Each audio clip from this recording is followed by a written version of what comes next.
Eu não afasto, senhor presidente, a possibilidade de que José Dirceu tenha, de fato, participado desses eventos. Não descarto, inclusive, a possibilidade de que ele tenha sido até o mentor desta trama criminosa. Mas o fato é, senhor presidente, que isto não encontra ressonância na prova dos autos. Não há uma prova documental resultante da quebra de sigilo bancário, telefônico, telemático. Não há nenhuma prova pericial que comprove tal fato. Muito embora o processo tenha se arrastado por quase 7 longos anos, o que existem são testemunhos, muitos deles colhidos nas CPIs que se desenvolveram no Congresso Nacional, há alguns testemunhos colhidos na Polícia Federal,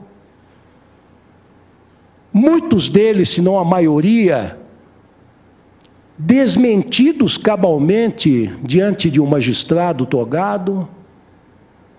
Tudo aqui contra o réu, e não afasto, digo, a possibilidade, em tese, dele ter participado desses eventos, tudo aqui se baseia em ouvir dizer, em ilações, em reuniões das quais ele supostamente teria participado. Esta é a prova contra o réu José Dirceu. E, na verdade, o que se tem contra o réu José Dirceu é aquilo que nos meios forenses se chama de chamada de corréu.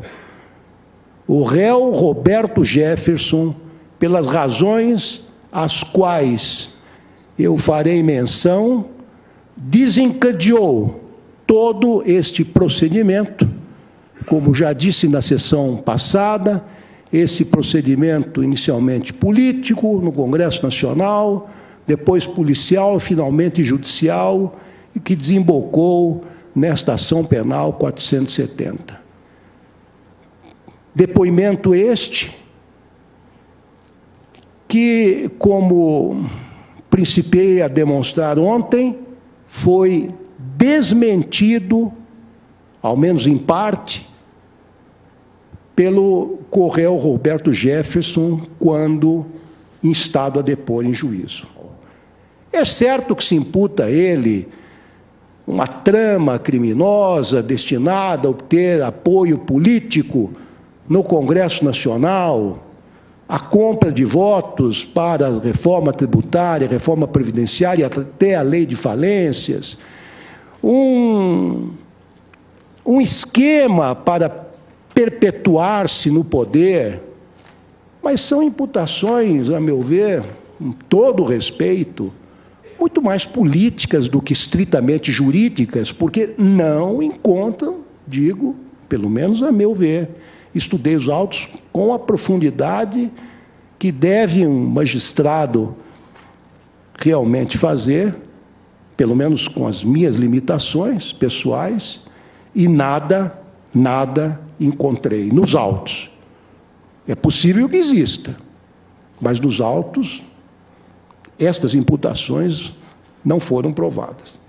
Ficou constatado que José Dirceu afastou-se da direção do PT ao assumir o cargo de ministro-chefe da Casa Civil, não sendo responsável por nenhum dos atos praticados pela administração do partido.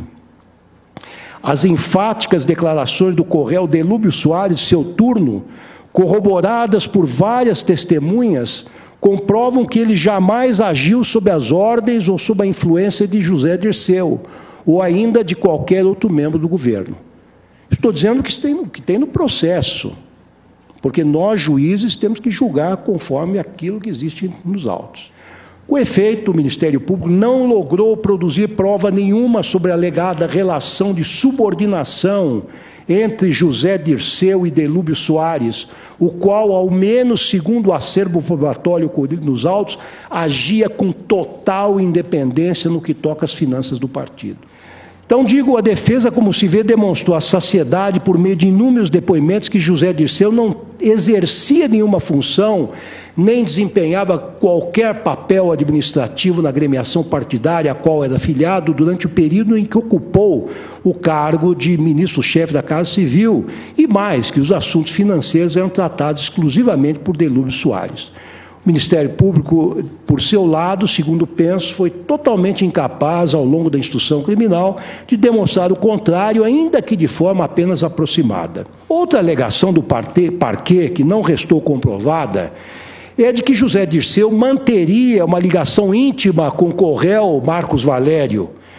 Percebe-se, pois, que não há uma prova sequer nos autos de que José Dirceu tenha tido qualquer ingerência de caráter pessoal nas nomeações, além das atribuições normais do elevado cargo que exercia, de natureza mais política do que técnica, o que se contém nos autos, no sentido de imputar-lhe um propósito criminoso no desempenho de suas funções de chefe da Casa Civil, configuram meras ilações destituídas de suporte probatório.